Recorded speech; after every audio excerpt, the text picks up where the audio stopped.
Deus pela sua vida. Você que saiu da sua casa para estar aqui, eu tenho certeza que Deus tem algo para falar ao nosso coração. O café que nós promovemos aqui, igreja, é para um ajuntamento de filhos, amém? De filhos que entendem o propósito de Deus, que entendem o reino de Deus. Nós não temos nenhuma ambição com esse café, além de fazer a vontade de Deus, além de ser uma voz para edificar a sua vida, o seu ministério, a sua casa, a não ser um bálsamo nas feridas dos líderes da igreja e da própria igreja do Senhor Jesus. Amém? Esse é o nosso desejo. É um ajuntamento de filhos que entendem o verdadeiro propósito de sermos a igreja do Senhor Jesus. Eu tenho certeza, Deus tem uma palavra, essa palavra ela vai perdurar, igreja. Eu acredito que esse mês no meu coração, porque até para que eu entenda ela, eu acho que eu vou entender ela agora enquanto eu estou liberando ela para você, daquilo que Deus gerou. E eu sei que eu vou ter que liberar isso aqui para casa também, em um dos nossos cultos esse mês. Esse mês que nós estamos falando de santidade, esse é o fruto dos ceifeiros que o Senhor tem colocado no nosso coração. Esse mês, amém? O tema da nossa igreja esse mês, querido, é ceifeiros. O Senhor tem nos dado uma visão e o Senhor tem colocado algo no nosso coração com respeito a uma grande colheita este ano, com respeito a um ministério evangelístico sendo ativado na igreja. Então, pastores, pegue isso no teu espírito, porque líderes de outras casas que estão aqui, porque eu creio que é um momento em que Deus já preparou os frutos, já preparou as ovelhas, já preparou o seu rebanho, e as suas ovelhas vão gerar as suas ovelhas. E está tão fácil, eu tenho desafiado a minha igreja. Não precisa nem falar muito, é só você chegar para essa pessoa e dizer: olha, Jesus te ama. Eu tenho certeza, essa pessoa vai chorar na sua frente, se derramar na sua frente e dizer: eu preciso desse Jesus, amém? Porque a grande pesca já está preparada para a igreja do Senhor Jesus, amém, meu querido? Eu quero ser profético na sua vida nessa noite. Eu quero liberar algo que eu tenho certeza vai enriquecer o teu ministério, a tua vida e o meu ministério, a minha vida. E eu preciso da sua atenção. É profundo aquilo que o Senhor tem para nós nessa noite. Quero que a Eli coloque para mim ali 1 Coríntios 13.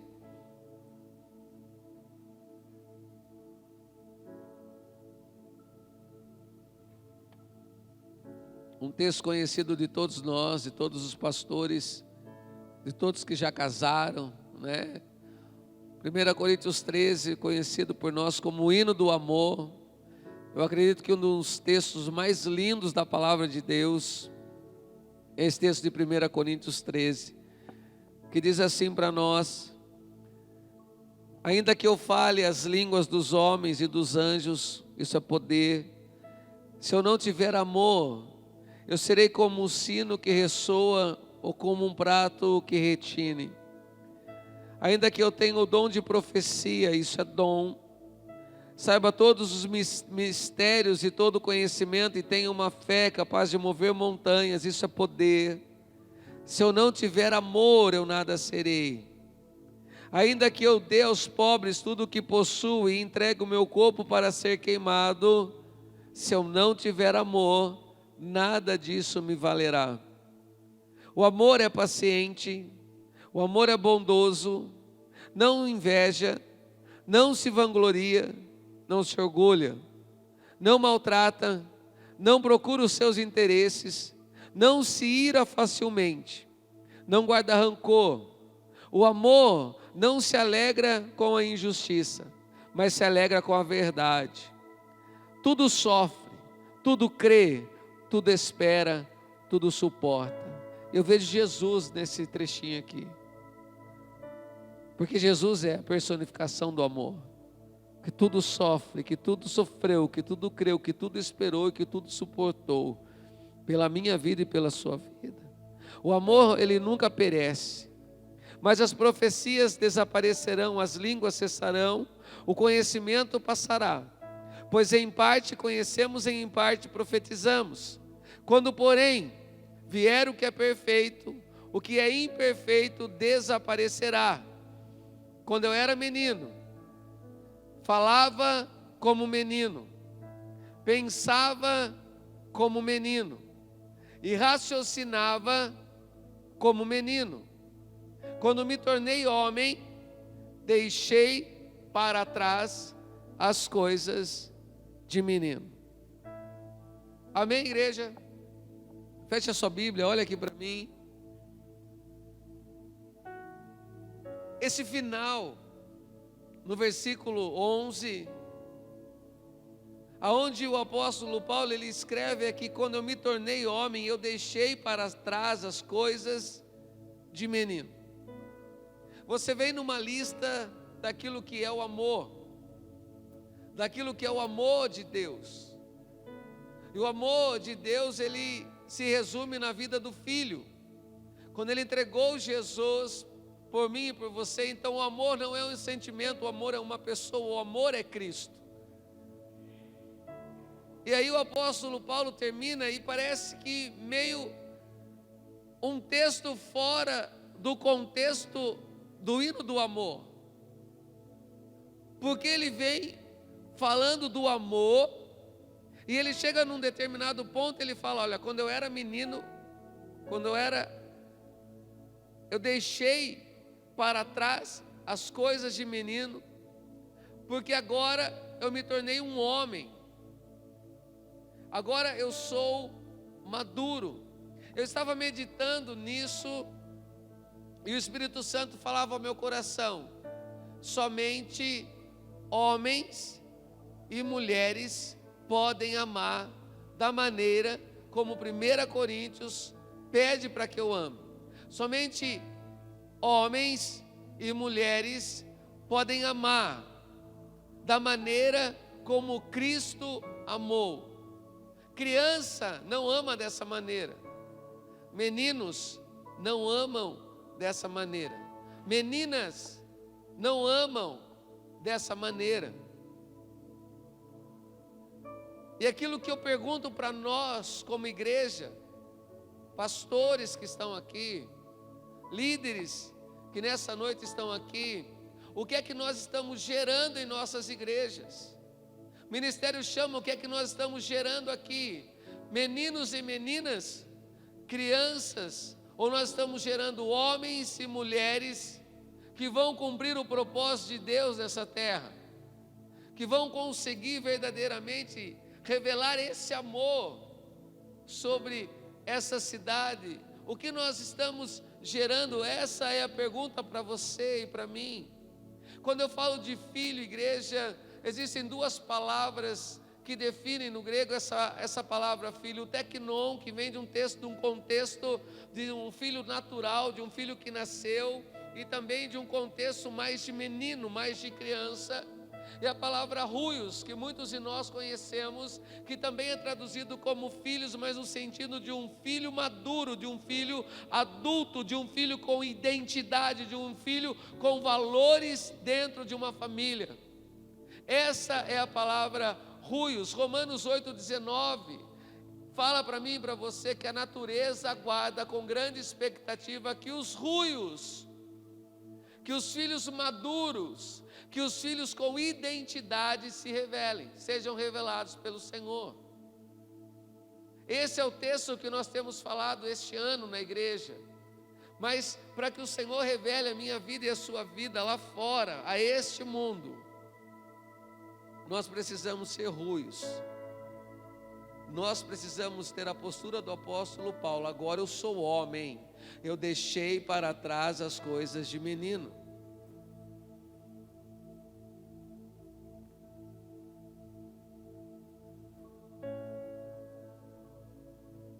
No anseio pelo que fazer, igreja, nós deixamos de preparar o quem. O quem diz respeito a pessoas. No anseio, na ânsia do que, o que diz respeito ao trabalho, guarde essas informações, você vai entender no final. Nós deixamos de preparar o quê? O que nós estamos gerando? Essa é a pergunta. Para a minha vida e para a sua vida. Eu vejo isso na palavra de Deus, meu querido, muito claramente. Pastores, você não pode trabalhar para o seu ministério ou para a sua vida. Se você entende a palavra de Deus, e uma casa de paternidade, ela trabalha geracionalmente, preparando a próxima geração, preparando uma base para que a próxima geração ela possa voar de uma maneira mais leve, mais fácil, para que ela corra. Então nós trabalhamos para preparar a próxima geração. E isso é algo que a Bíblia nos mostra como uma falha de líderes que eu e você conhecemos. Quando você olha para o profeta Eli, os seus filhos Ófni e Finéias, o que eles faziam? Se prostituíam na igreja, no altar, comiam aquilo que era para ser separado para o Senhor. E o seu pai, o profeta Eli, não repreendeu os seus filhos, até que veio a justiça do Senhor através do profeta Samuel. A primeira palavra que o Samuel recebe é uma condenação sobre a casa de Eli. E ele recebe ali o sacerdócio então profético que estava sobre aquela casa. E Samuel então se levanta como sacerdote, como um profeta então daquela época. Mas olha para você ver a situação, aquilo que ele denunciou foi aquilo que o Senhor provou a vida dele. Porque quando ele estava velho, já cansado, ele queria deixar o profético para os seus filhos. E o que toda a nação de Israel fala para Samuel? Fala: Samuel, olha, deixa eu dizer um negócio para você, você já está velhinho. Nós queremos um rei que governe sobre nós não queremos mais um juiz. Alguns estudiosos colocam Samuel como o primeiro juiz da nação. E nós não queremos um juiz mais, nós queremos um rei como todas as outras nações. Porque Samuel queria colocar os seus filhos, e a nação disse para ele: olha, Samuel, nós reconhecemos aquilo que você carrega, mas nós não reconhecemos o que os seus filhos carregam. Por isso nós queremos um rei. Uma falha de preparar a próxima geração. Quando nós olhamos para Davi, por isso eu falo como igreja, o que nós estamos gerando, pastores, como uma igreja profética, o que é que nós estamos gerando na nossa casa? Meninos e meninas, ou homens e mulheres. Olha para Davi, o rei Davi, o grande rei Davi, um homem segundo o coração de Deus. E olhe a situação dos filhos de Davi. Olhe o que aconteceu com Tamar, com os seus irmãos. Olha o porquê Absalão, então, ele se levanta contra Davi, porque há um incesto familiar e Davi não toma nenhuma providência. Então Absalão se revolta contra o seu pai, tem toda uma história aí. Então não é simplesmente Absalão é um traidor, Absalão não honrou o pai. Então tem todo um porquê Absalão toma algumas atitudes, não defendendo aquilo que ele fez, mas mostrando uma falha da liderança bíblica, e que Deus deixa escrito e apontado para que eu e você possa ler e entender a falha de preparar homens e mulheres que irão carregar o evangelho do Senhor Jesus, que vão verdadeiramente amar da maneira como a palavra de Deus pede para que eu e você ame. Deixa eu dizer algo para você, a igreja até hoje, a igreja só gerou meninos e meninas. E é por isso que nós estamos na situação em que nós estamos hoje como igreja. Mas Deus está levantando um novo tempo, o qual Ele está atrás de homens e mulheres de Deus. Homens e mulheres que vão trabalhar, que vão tratar com honra, temor e tremor, com responsabilidade aquilo que o Senhor está colocando sobre a sua igreja nesses dias. Diga um amém. Você faz parte disso que Deus está fazendo. Querido, há uma crise global por filhos maduros. É uma crise global. Nós somos pastores. A minha esposa é psicóloga. O Mateus, esses dias me procurou, o pastor Mateus, ele falou: pastor, eu estou em crise, porque os jovens estão vindo conversar comigo e eles só estão falando de depressão, eles só estão falando, eu estou deprê, eles só estão falando, eu vou me matar, eles só estão falando mal dos pais, eu não sei o que está acontecendo com essa geração.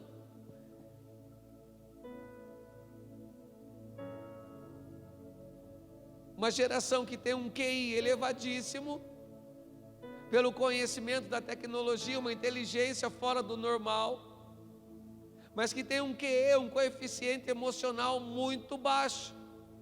E aí nós pais, aí eu vejo algumas conversas dos pais, dizendo assim: nossa, você viu essa geração, se cai um papel no chão, não abaixa para pegar o papel. E é assim mesmo, igreja. Essa geração, os nossos filhos da igreja aqui, se eles derrubam um papel no chão de bala, eles não têm a capacidade de abaixar, pegar esse papel de bala do chão e jogar no lixo. Agora eu pergunto para você, é uma falha da criança ou uma falha dos pais?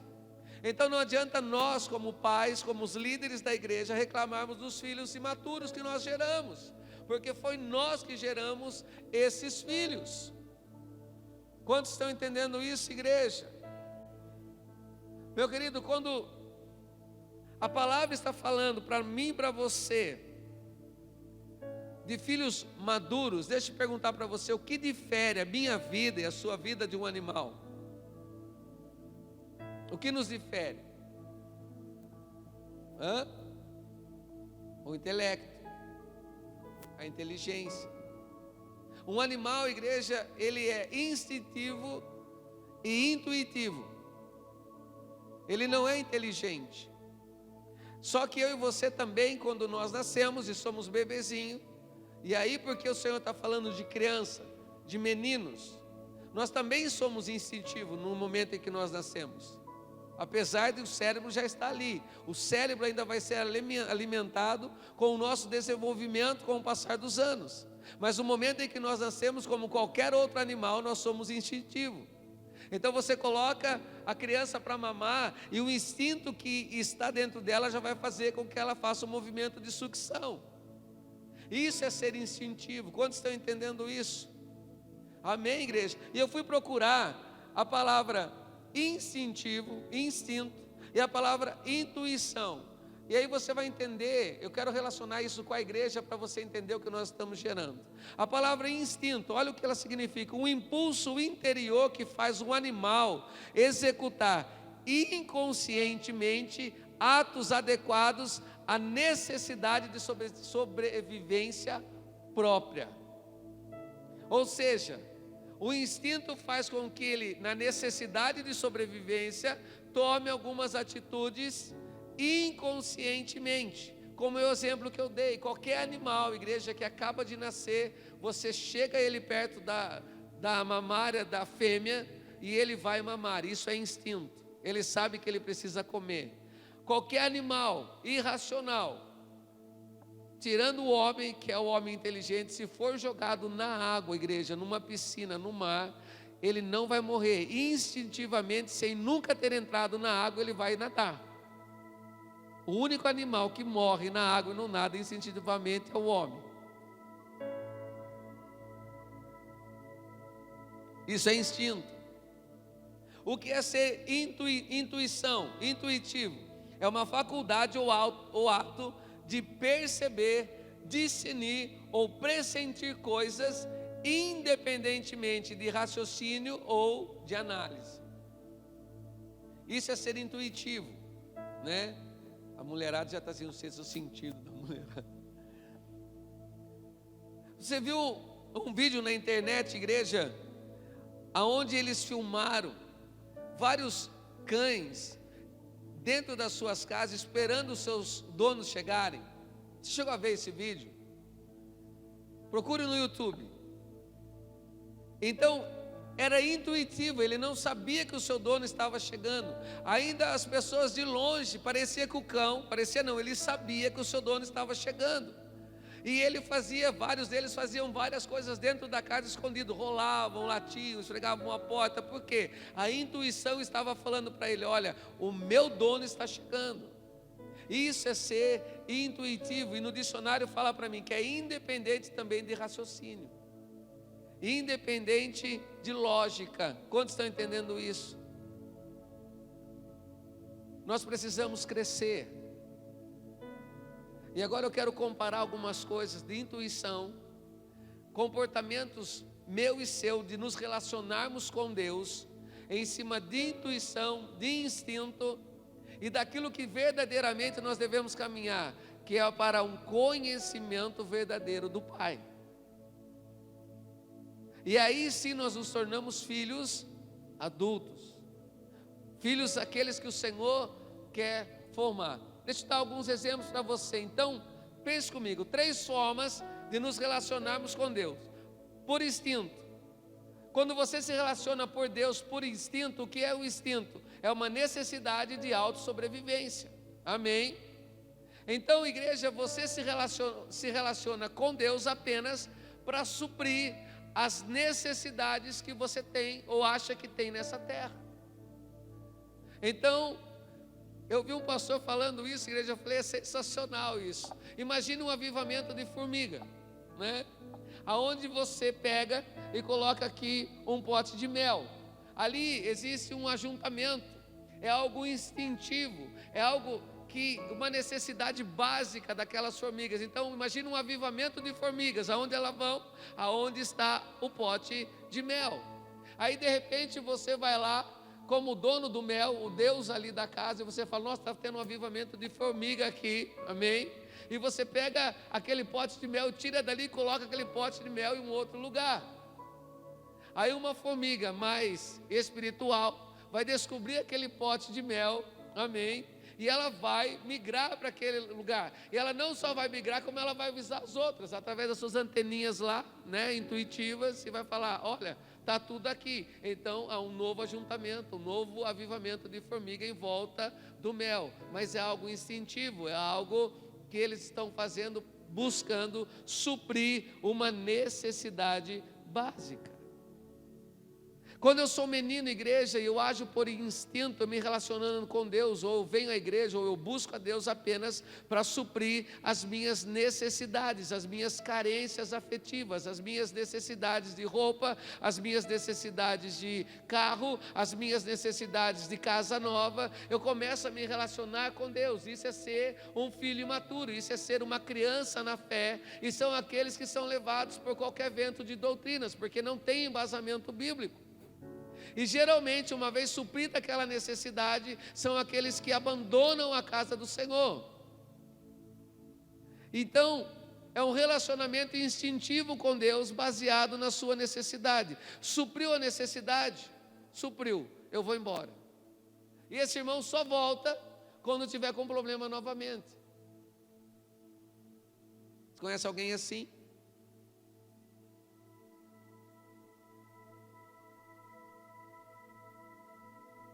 Isso é se relacionar com Deus, igreja, de uma forma primitiva, de uma forma instintiva. Mas deixa eu dizer algo para você.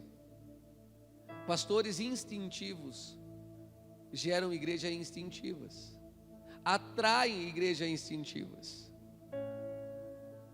Porque nós nunca fizemos e nunca vamos fazer. Quando você celebra a doença, quando você celebra a necessidade, quando você celebra a falta, você vai atrair para a sua igreja um monte de moribundo instintivos.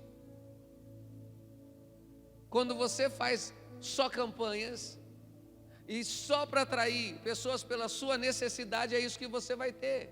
Porque você também trabalha em cima de algo que você também está pregando e não tem conhecimento disso, que você também é instintivo.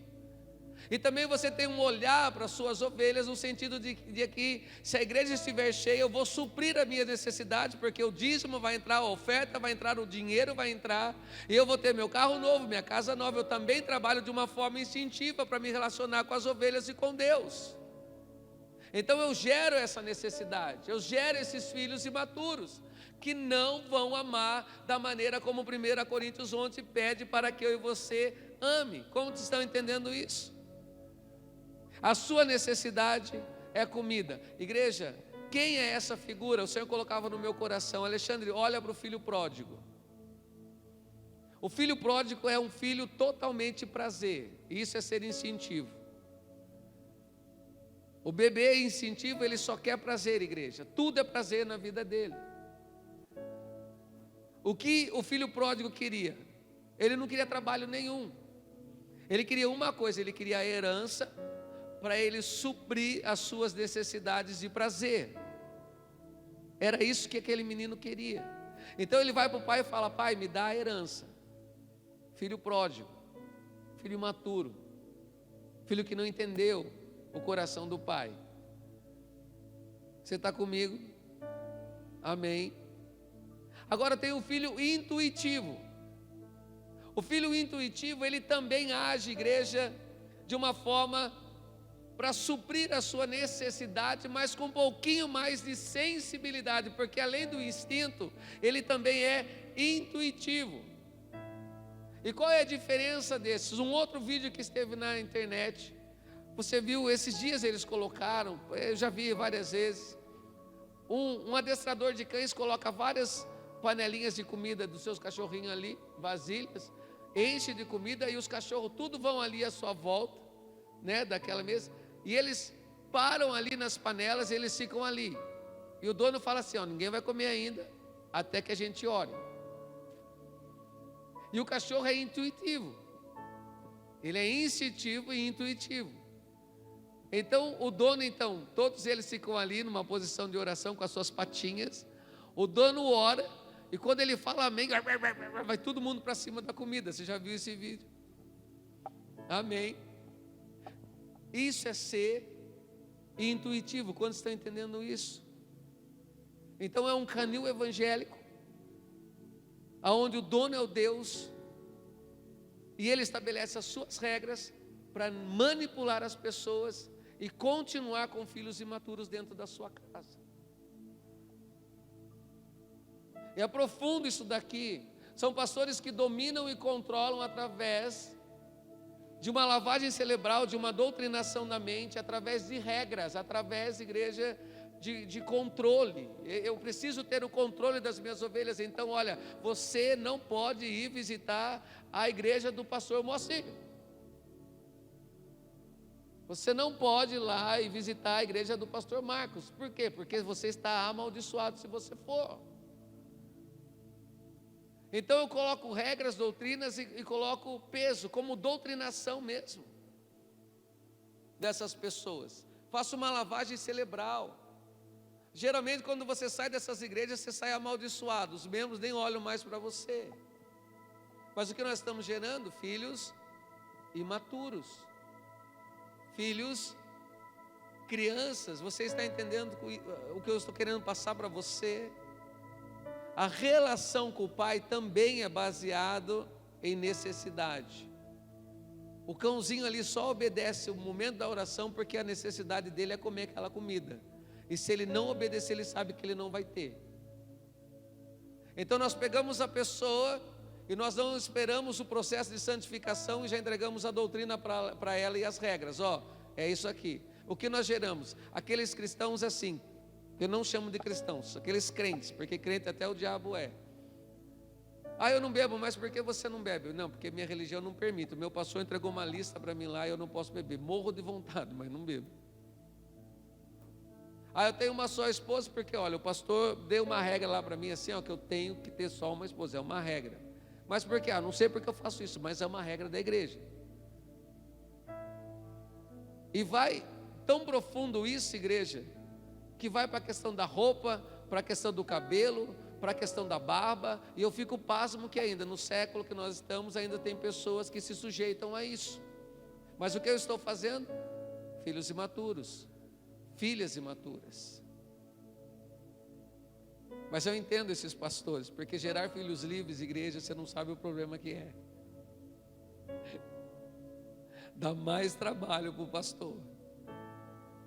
Só que a questão da honra está estabelecida. Então, quando você tem que ir lá e puxar a orelha, o filho aceita. Então, a igreja tem essa questão da relação intuitiva com o Senhor. Eu não bebo porque minha religião não permite. Eu não me converti ainda. Eu não tive um encontro com o Senhor. E por que eu falo que trabalha na necessidade, mas com um pouquinho mais de sensibilidade? E esse é o filho mais velho da casa, da parábola do filho pródigo. O filho mais velho, na verdade, ele tinha os mesmos desejos que o filho mais novo. Ele queria pegar a herança dele também e sair e gastar como aquele irmão fez. Tanto que quando o irmão volta, ele fala, joga isso na cara do pai. Esse seu filho que saiu, gastou com mulheres, se divertiu, gastou todo o seu dinheiro, ele volta, o senhor dá essa festa para ele. Esse é o filho intuitivo, porque ele também age por necessidade, mas com um pouquinho mais de sensibilidade. Ele fica na casa do pai.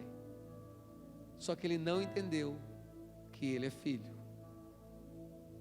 Ele não entendeu que tudo que o pai tinha era dele também. Quantos estão entendendo isso? Agora tem um relacionamento, igreja, que é o relacionamento que o Senhor está gerando na igreja esse tempo. Que é um relacionamento que não é mais instintivo, que não é mais intuitivo, mas que é um relacionamento baseado no conhecimento de Deus. Eu sei que você aprendeu que a palavra fé, e você ligou a palavra fé à conquista, a conquistar, a ganhar. Foi lançado muito tempo isso sobre a nossa vida. Toma posse lá, né? Olha aquele carro, vai lá, põe a mão e toma posse. Lembra desse tempo da igreja, meu querido? Até os irmãos viam o carro mais bonito que chegava lá na porta da igreja, ia lá no carro do irmão, olha só, né? Colocava, eu tomo posse dessa benção aqui, né? Dava medo até de algum irmão vir abraçar a sua mulher, porque você fala, meu Deus, né?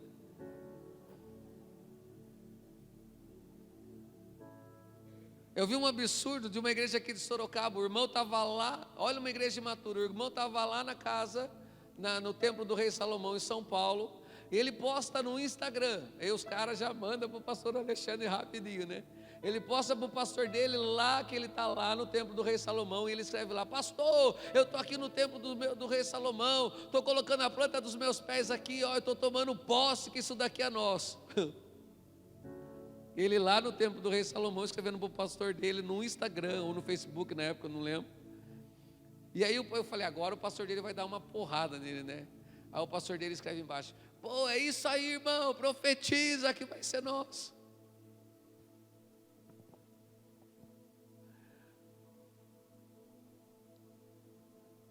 Igreja matura. Por quê?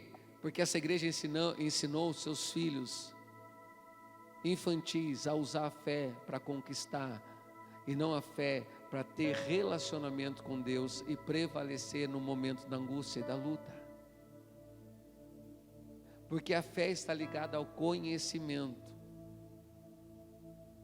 e não à conquista. Então, igreja, a verdadeira, essa frase o Senhor colocou no meu coração hoje, a verdadeira teologia não é o quanto você conhece de Bíblia, mas é o quanto você conhece a respeito do seu Deus. Então eu tenho falado aqui na igreja, então não dá mais para ser alguns estudos, igreja, com respeito a questões bíblicas, no sentido de quantos profetas tem, profeta maior, profeta menor, quantos livros tem a Bíblia. Não, é algo mais profundo que o Senhor está derramando sobre a casa dele esses dias. É um conhecimento de Deus, é uma leitura bíblica que leve a minha vida e a sua vida a ter um conhecimento de Deus. E a partir do momento que eu tenho um conhecimento de quem Ele é, Ele revela para mim quem eu sou, e quando Ele revela para mim quem eu sou, Ele me entrega um propósito, e aí eu começo a caminhar no propósito de Deus. Por isso eu tenho que ser um filho maduro na fé, porque um filho imaturo não sabe qual é o propósito dele. Um filho imaturo faz uma oração medíocre, que eu sempre falo aqui na igreja, Senhor, vem domingo após domingo, com uma imaturidade tremenda, talvez para suprir uma necessidade, não para ter relacionamento com Deus. e conhecimento de Deus, e faz uma oração assim: Senhor, eu quero estar no centro da tua vontade, Senhor. Não basta o desejo de estar no centro da vontade de Deus, você tem que saber qual é o centro da vontade de Deus para a sua vida. Em outras palavras, qual é o seu propósito? E isso você só vai saber, não é mais profecia que vão entregar, impor a mão sobre a sua cabeça e falar: olha, você vai ser pastor ou você não. É algo que vai ser gerado no secreto, é algo que vai ser gerado de joelhos, é algo que vai ser gerado na sua casa, você e o Senhor. E aquilo que Ele for entregar a você, através de alguém, através de uma palavra, de um pastor, Ele vai se encarregar e só vai confirmar com aquilo que já está dentro do seu coração. É só conhecendo a Deus que eu me torno maduro, porque é só conhecendo a Deus que eu entro num processo de santificação.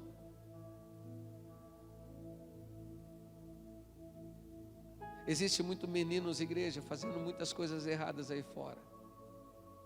Eu vou contar porque eu lembrei hoje, conversando com o Rogério, de uma situação.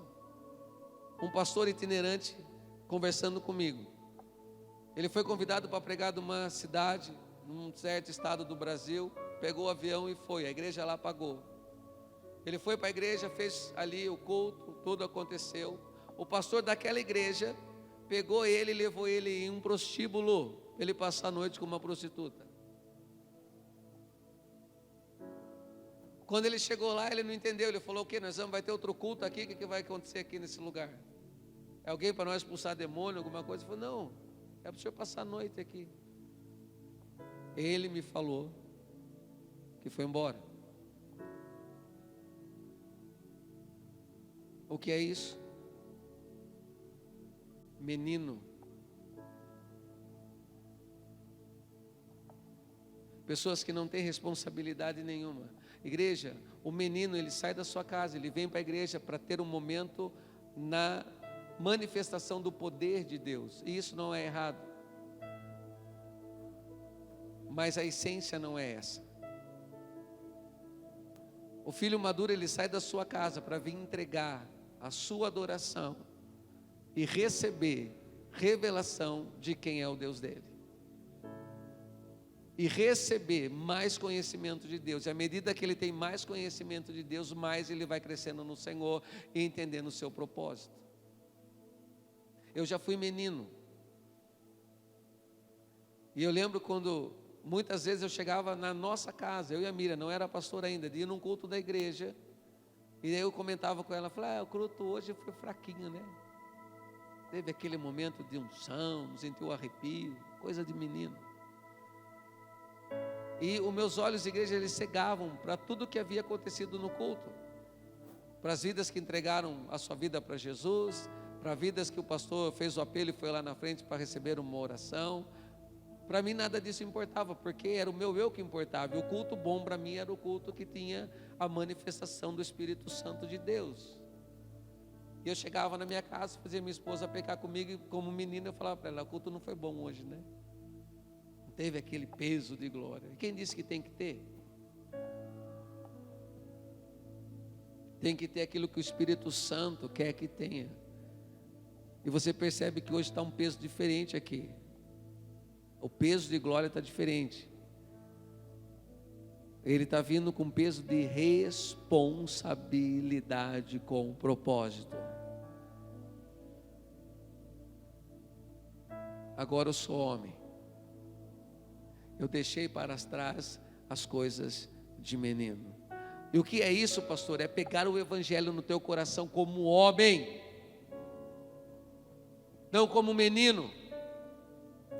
Porque o evangelho, a vida cristã não é só aqui na casa de Deus, mas é também quando você sai daquela porta, igreja, e os seus atos, as suas intenções, a maneira como você se movimenta, fala, aquilo que você vê, aquilo que você come, tudo é para a glória do Senhor. Isso é ser homem na fé. Ser menino na fé é quando a gente vem para a igreja para ficar no êxtase, até confessa o pecado aqui, mas a hora que acaba o culto levanta e vai embora e não há transformação nenhuma. Isso é uma igreja que gera meninos e meninas, e não gera homens e mulheres para o Senhor. Quantos estão entendendo isso? Uma coisa que sempre deveria acontecer nos nossos cultos, igreja, no culto de qualquer igreja, Isaías 6. Isaías 6, ele já era profeta. Ele não começa a profetizar depois desse momento, ele já era profeta. Mas naquele momento em que o rei Uzias morreu e ele entra no templo, a palavra de Deus diz que ele vê o Senhor exaltado no alto sublime trono, os anjos do Senhor dizendo: santo, santo, santo é o Senhor dos exércitos. Ali ele tem um encontro com o Senhor, igreja, e ali é só filhos maduros que vão até aquele lugar. Ele olha para o Senhor, e ele dentro de si, ele diz: cara, eu vou morrer, porque os meus olhos viram a santidade do Senhor. Ai de mim, porque eu sou um homem de lábios impuros e habito no meio de um povo de impuros lábios, e os meus olhos viram o Senhor, e eu vou morrer. Ou seja, a manifestação da unção, do poder, da presença de Deus levou Isaías a um lugar de arrependimento. E nesse lugar de arrependimento, criança não vai.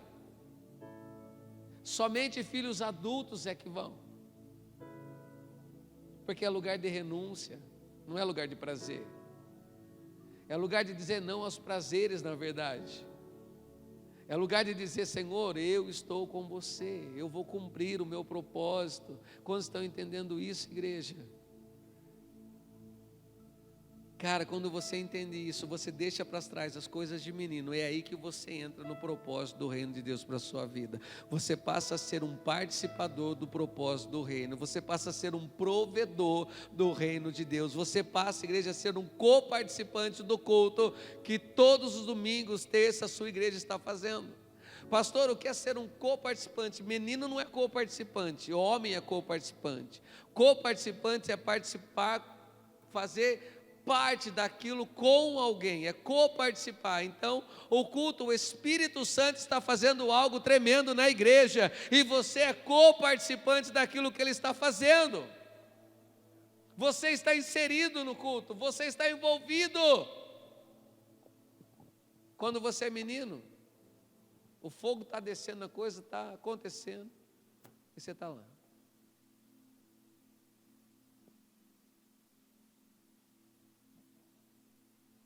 Será que vai demorar? Preciso ver o gozo do Fantástico. Amanhã eu tenho que acordar cedo.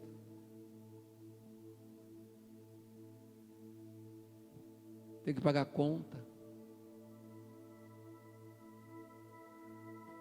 Você está aqui de corpo físico, mas a sua mente está longe. O diabo te rouba. Rouba você da presença. Agora eu volto à pergunta que eu fiz lá atrás. Nós estamos gerando o que nas nossas igrejas? Homens e mulheres ruios, filhos adultos, o qual a criação aguarda a manifestação dos filhos adultos do Senhor. E é esses que ele vai revelar a essa terra. Ou nós estamos gerando uma igreja de crianças e no máximo adolescentes. Cara, um grande avivamento acontecendo. Então sabe o que o Senhor está fazendo? O Senhor está dizendo assim: ô filho pródigo, preste atenção. O pai está aqui com os braços abertos para você, cara, com uma sandália nova, com um anel preparado para a sua vida, com uma nova roupa para te dar um banho, para mudar a história da sua vida. É um avivamento de filhos adultos. Então olha, volta para a casa do pai. É um avivamento de filhos de ruios, aquele filho emburrado, chato, aquele filho que era intuitivo, que sai lá todo mimadão. O meu irmão voltou e meu pai está dando uma festa para ele, e para mim ele nunca deu nada. É aquele que chega na igreja e ainda tem essa reclamação: ah, pastor, eu não venho mais nessa igreja porque o fulano lá não me abraçou. Acorda! Cresce! Não dá mais tempo dessas coisas, igreja. É tempo de avançar como um exército. Sabe, pastores, eu tenho falado aqui, porque eu não estou à caça de ovelhas, eu tenho falado que o ministério chama, é o ministério para pessoas específicas, para aqueles que verdadeiramente querem ser ceifeiros do Senhor, e cumprir o propósito, e agir com responsabilidade. Esse é o nosso coração. Sabe, uma ovelha foi embora daqui da nossa casa, escreveu para mim, escreveu até o texto de Ezequiel lá que fala do mau pastor, escreveu o texto lá de Lucas que fala do mau pastor, escreveu para mim, e ele escreveu, ele falava assim, porque o verdadeiro pastor deixa as 99 ovelhas e vai atrás da ovelha perdida. Eu falei, cara, você andou comigo todos esses anos e você não entendeu que o ministério chama, é uma casa de paternidade, e uma casa de paternidade o pastor não vai atrás da ovelha perdida, em uma casa de paternidade o pai fica na porta de braços abertos esperando o filho voltar. Mudou, igreja, mudou.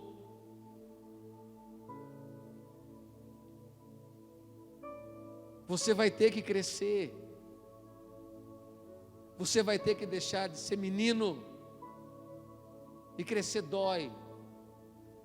Sabe, pais, desenvolva a vida dos seus filhos, não facilita as coisas para ele não. Sabe, saiu de casa, casou, deu o primeiro aperto lá, já quer voltar para a casa do pai, falou, aqui não filho, você tem 2, 3 meses para você ficar aqui, se vira. Não facilita muito não para essa turma.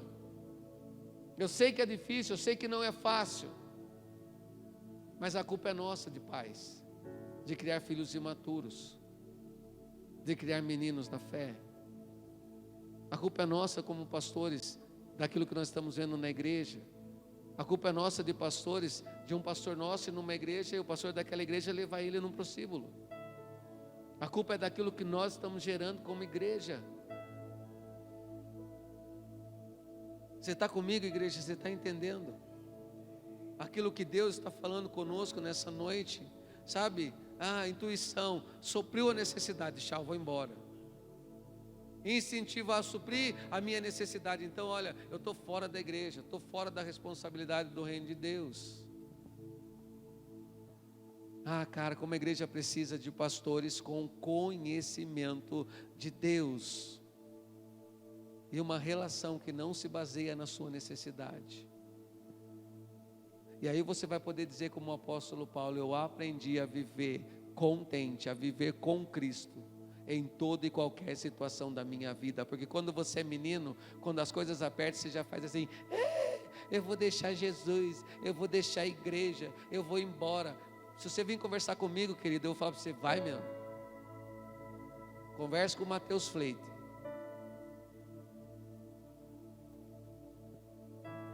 Não converse comigo, porque eu quero gerar homens aqui. Tá machão hoje, hein, Túlio? Mulheres aqui.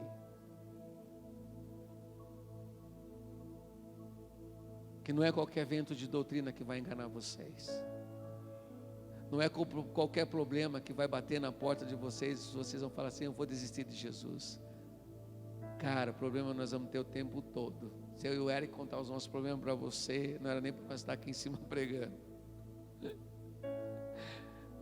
Mas eu não me relaciono com o meu Deus em cima das minhas necessidades. Eu me relaciono com Ele porque Ele é o meu Pai e eu sou o seu filho, e não há nada que importa mais do que o meu relacionamento com o Pai. Querido, você já pensou você ter um filho imaturo? A coisa mais chata que existe é isso. Já imaginou, pai, eu ir na sua casa só para ficar pedindo coisa para você?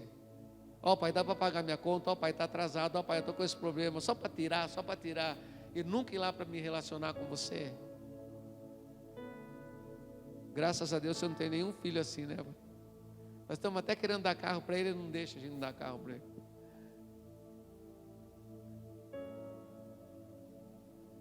É diferente, mas pai, é você que gerou. Então nós vamos ter que mudar essa história. Amém, meu querido? Quantos estão comigo aí? Olha o que Jesus falava aqui, igreja. Jesus falando para a mulher samaritana. Olha que interessante esse texto. Porque aí, filho maduro que entende esse texto, Jesus olha para ela e diz assim: a minha comida é fazer a vontade do meu Pai. Sabe o que Jesus estava falando? Eu não me relaciono com o Pai por causa das minhas necessidades. Eu me relaciono com o Pai para ter conhecimento do Pai, para que Ele revele o seu coração a mim e para que eu possa fazer a vontade dEle nessa terra. Você percebe que é um outro nível, né? Quantos de nós vêm para a igreja atrás de comida, atrás de coisa física, e Deus está falando, Jesus está falando um exemplo para eu e você seguir. A minha comida é fazer a vontade do meu Pai.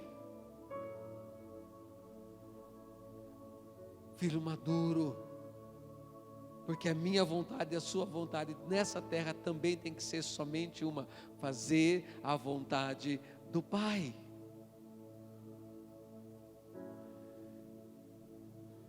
Eu vou abrir meu coração para você, aí você ora mais pela minha vida. E tem mais pastores aqui na mesma situação. E tem outros que vão ouvir a mesma coisa e vão falar: cara, é verdade. Direto, igreja, eu estou igual Jesus no Getsemane. De joelho orando para Ele, falando: Senhor, se possível, afasta de mim esse cálice. E daí você pergunta: qual cálice? Eu falo: ser pastor de igreja.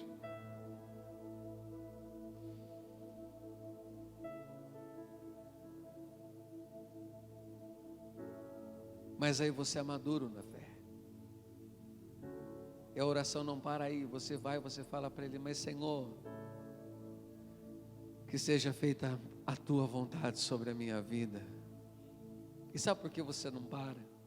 Porque você entendeu Romanos 12. E Romanos 12, ele fala para mim: portanto, irmãos, eu rogo pelas misericórdias de Deus que vocês, um culto de filhos maduros, ofereçam em sacrifício vivo ao Senhor, em sacrifício santo e agradável a Deus. Esse é o culto racional de vocês. Não se amolde ao padrão deste mundo, mas transforme-se pela renovação da sua mente, para que sejam capazes de experimentar e comprovar qual seja a boa, agradável e perfeita vontade de Deus para a sua vida. É por isso que você não desistiu. É porque você tem entregue o seu culto racional ao Senhor, um culto santo, de sacrifício santo e agradável a Ele, e você tem experimentado, igreja, qual é a vontade dEle para a sua vida, a boa, a perfeita, a agradável e a perfeita vontade dEle para você. Eu sei a vontade de Deus para a minha vida, e é contra a vontade minha de toda a minha vida, contra tudo aquilo que eu estudei, tudo aquilo que eu fiz, caminhei, e o Senhor falou: cara, essa não é a minha vontade para você, rasga esse diploma, sai desse trabalho e vai cumprir a minha vontade.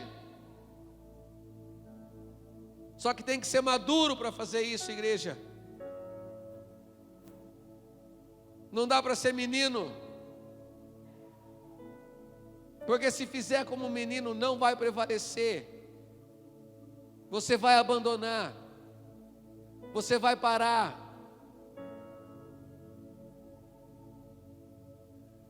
Você sente o peso de responsabilidade vindo sobre nós, para a igreja que o Senhor quer levantar nesses dias. Mas eu quero mostrar um caminho de maturidade para você, de uma igreja madura, para a gente orar e encerrar.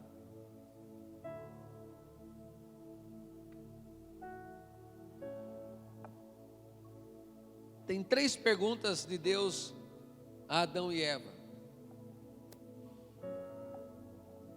E esse é um caminho de maturidade. Quando Adão e Eva pecam, a primeira pergunta que Deus faz a eles no jardim é: aonde você está? É a pergunta mais importante. para a sua vida? Aonde você está? A segunda pergunta que você vai ver o Senhor falando é: quem disse que você estava nu? Quem disse isso para você? E a terceira pergunta é: o que foi que você fez?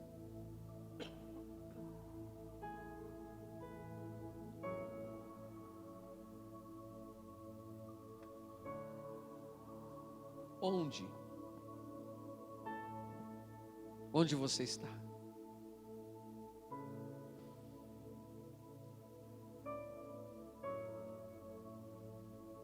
Onde? Fala de lugar. Jardim do Éden é um jardim de delícias, ou seja, o lugar era um jardim de delícias, mas por que era um jardim de delícias? O que foi que Adão e Eva perdeu?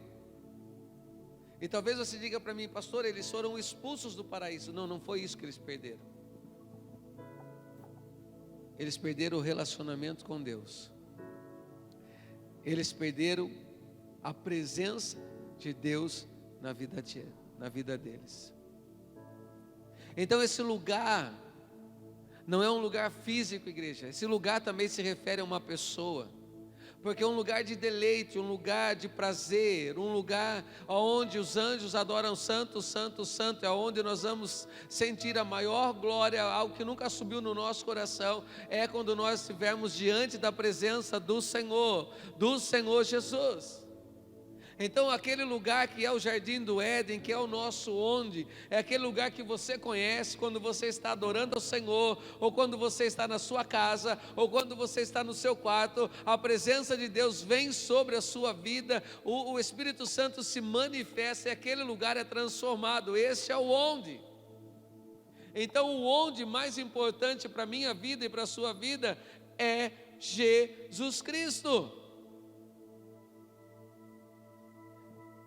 A palavra aliança, porque aonde é esse onde? Está na aliança, a nova aliança no sangue do Cordeiro, a nova aliança no sangue de Cristo. A palavra aliança, igreja, vem da palavra berite, berite vem da palavra bara, bara é a palavra que criou todas as coisas, bara, haja luz, haja isso, haja aquilo. Então Deus tem uma aliança com tudo aquilo que Ele cria, com tudo aquilo que Ele criou. Deus tem uma aliança comigo e com você.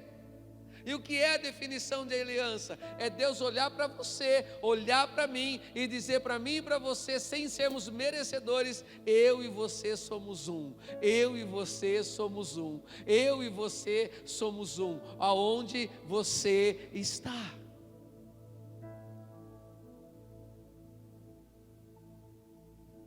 Aonde é o nosso lugar? É nele, porque eu sou um com Ele. Aonde é o lugar dele? É dentro de mim, porque ele se fez um comigo. Quantos estão entendendo isso? Onde? Então onde não é um lugar físico, igreja, onde é um estado no seu espírito. Vamos lá, para você entender. Primeiro Deus cria e depois Deus colocava ali. Deus criou os mares, criou os peixes, colocou o peixe ali. Criou os céus, criou as aves, colocou a ave ali. Pega uma ave, igreja, coloca ela dentro da água para você ver o que vai acontecer. Pega um peixe, coloca ele no céu. Tira ele do lugar dele, do Éden dele, do onde dele, do Jesus dele. Nós somos gerados nele. Então, se nós fomos tirados dele, nós morremos, igreja. Aonde você está? Vivo ou morto? Você entende isso? A segunda pergunta: quem disse que você está nu? E aqui, igreja, é onde nasce todos os nossos problemas. É a voz da própria consciência de Adão e Eva que estava dizendo para eles, por causa do pecado, que agora eles estavam nus. Pastor, não era a voz de Satanás, não. Satanás não vai pegar na minha mão e na sua mão e fazer eu e você pecar. Satanás vai apresentar o pecado e colocar o pecado na nossa frente, e o pecar é uma decisão minha, é uma decisão sua.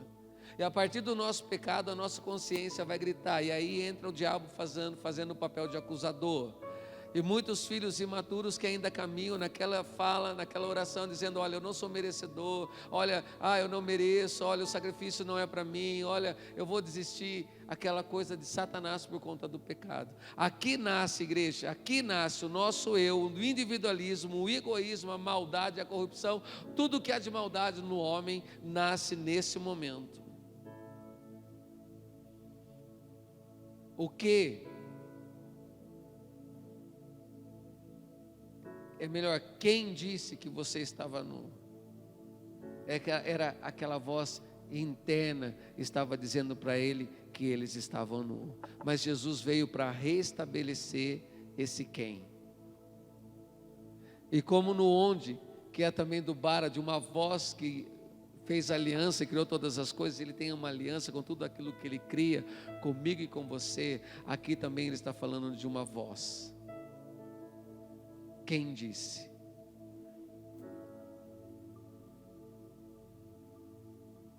Quem disse que você está nu? Quem disse que você não é merecedor? Quem disse que não existe restauração para a sua vida? Quem disse que não existe transformação, mudança? Quem disse que não é, que Deus tirou o chamado de você, está aqui nessa noite entregando para você novamente? Quem disse? Que voz você está ouvindo? Quero chamar os filhos maduros nessa noite a ouvir nessa noite a voz do chamado do Senhor para a sua vida.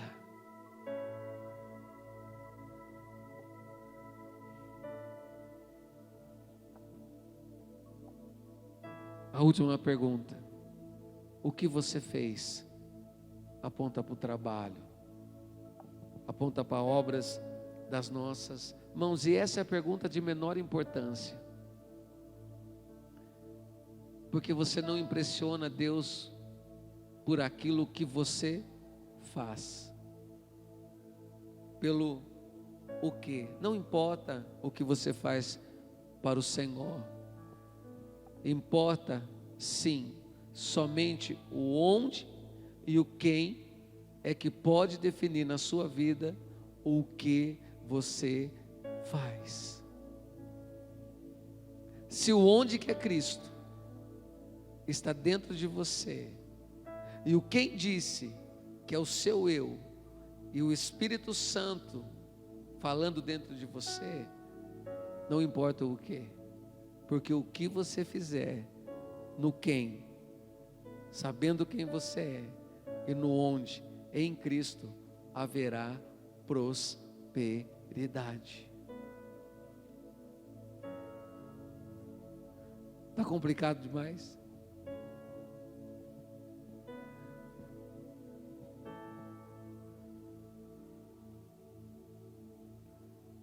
O resultado do quem? Eu. No onde, que é Jesus, te dará a identidade de filho. Vai te dar destino. Vai te dar propósito. E eu quero voltar lá atrás. Quero chamar os meninos do louvor aqui.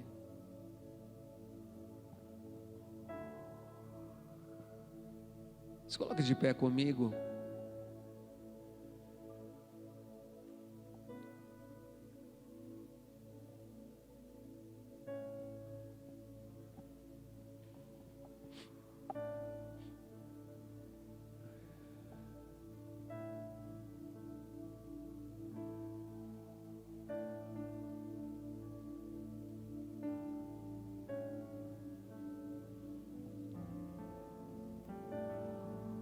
Sabe por quê, igreja? E agora é muito sério, mas pegue isso com amor no teu coração.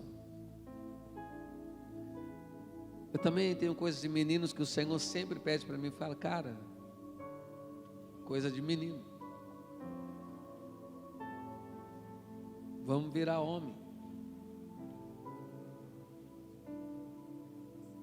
Sabe, porque nós não estamos transformando a nossa cidade? Sabe, porque ainda nós não estamos sendo eficazes na propagação do Evangelho do Senhor Jesus? Sabe, porque ainda, pegue com amor, eu conheço a vida, igual o Eric falou, é difícil pregar porque a gente conhece a vida de todos vocês aqui. Sabe, porque muitas vezes os nossos filhos, cônjuges, familiares, nós não estamos conseguindo impactar a vida deles.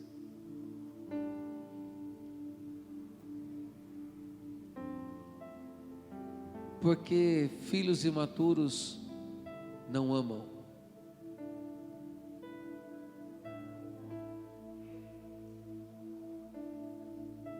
E eles não precisam que você aponte os dedos para eles e fale assim: olha, você tem que mudar, você tem que ir para a igreja, eles têm que olhar para nós e ver Cristo em nós, que é a esperança da glória. E nós só vamos conseguir isso sendo filhos maduros. E como filhos maduros, amá-los como Cristo amou a mim e a você.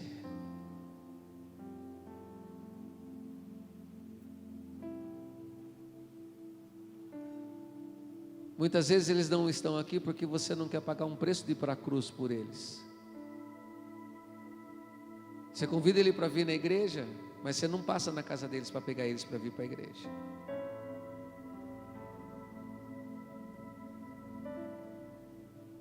Ontem uma família veio para o culto ontem. A moça me ligou. Estava com um problema financeiro e tal. Eu falei: vem de Uber, eu pago. Mas venha para a igreja. Eu, pessoa física. E saíram daqui: pastor, obrigado, era aquilo que eu precisava desse toque. Mas o filho maduro, ele se dá ao luxo ao desprazer, ele se dá ao luxo à transformação que dói. O filho imaturo não, ele só quer o prazer, ele não quer a renúncia, ele não quer perder as tardes de futebol, ele não quer dizer não para nada, ele não quer desprazer nenhum, ele só quer o prazer. O filho maduro não, o filho maduro quer fazer como Cristo. E é duro, igreja, porque nós estamos vivendo isso como ministério. Deus tem falado para nós: se desgastem para mim, se desgastem, se cansem fazendo a minha obra. Nós começamos esse final de semana, o Eric postou lá, foi bem legal, uma maratona para a igreja, né? Começou na sexta-feira, 6 ministrações em 5 dias. Foi sexta, vigília, sábado à tarde céu aberto, sábado à noite projeto chama, ontem culto de domingo, hoje café de pastores e amanhã culto.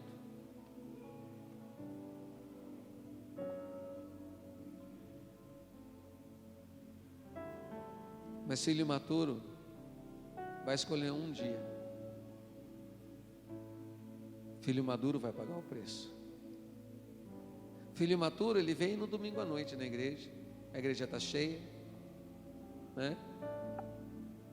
Filho maduro vem na escola bíblica dominical, ter conhecimento de Deus, crescer na palavra. Precisamos crescer.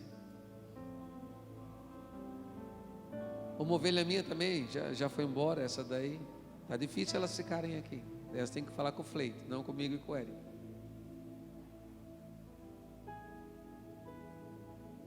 Pastor, eu quero fazer curso de teologia para conhecer mais a palavra de Deus, eu quero ser pastor. Eu falei: irmão, toma vergonha na sua cara, você não acorda nem para vir na escola bíblica dominical. Vem primeiro na escola bíblica. Venha ouvir o pastor Eric Bacelli. Você vai ver que você não precisa fazer nem teologia. Mas no fim ele começou com teologia, não acabou em nada e foi embora. Filho imaturo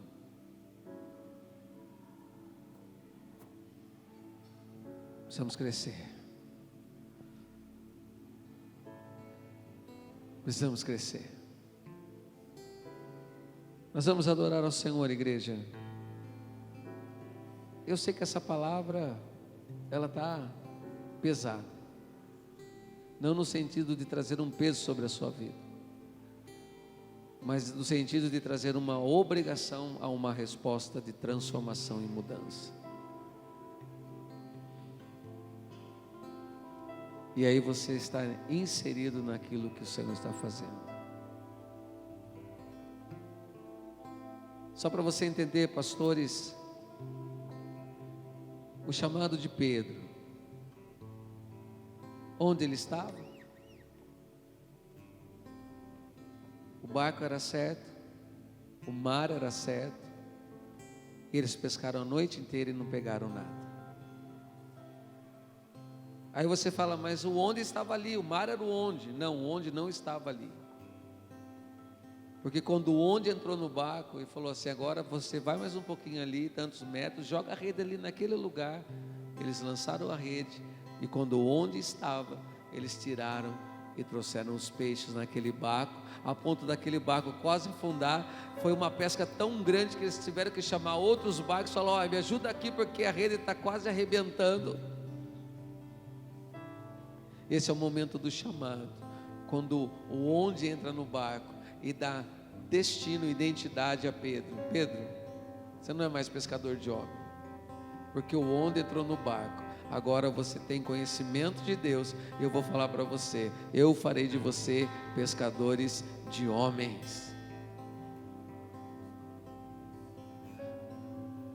Mas nós estamos numa segunda etapa, igreja, porque tem uma segunda pesca maravilhosa, onde Pedro está pensando em desistir de tudo, em largar tudo, em abandonar tudo. E ele fala assim, olha, eu vou pescar. E eu vejo esse eu vou pescar, igreja, não como Pedro querendo falar assim, olha, eu vou abandonar Jesus, eu vou deixar tudo. Eu vejo esse eu vou pescar como Pedro falando assim, cara, eu vou voltar no mesmo mar, no mesmo barco, no mesmo lugar aonde eu ouvi a voz do meu chamado. E ali ele está no barco pescando, de novo eles não pescam nada. E Jesus está lá na proa e grita para eles, ei, tem algum peixinho aí? Eles dizem, não pescamos nada. Mas lança a rede ali, ó, lança a rede lá. E eles lançam a rede. E a palavra fala que eles pegam 168 peixes, é isso? Cadê o nosso mestre? Pega 168 grandes peixes, ou seja, não é mais uma grande pesca desordenada, bagunçada, que tem que chamar peixe, que a rede está rasgando. E agora é essa pesca, é uma pesca organizada, a rede não vai rasgar, os peixes são bons, são separados, são grandes, tem uma quantidade preparada, pronta, certa para a sua vida. Nós vamos adorar. Se você desejar sair do seu lugar, se ajoelhar, saia, venha à frente. Mas eu quero que você guarde esse versículo de 1 Coríntios 13, que o apóstolo Paulo disse que quando ele era menino, ele pensava como menino, ele agia como menino, mas quando eu me tornei homem, deixei para trás as coisas de menino.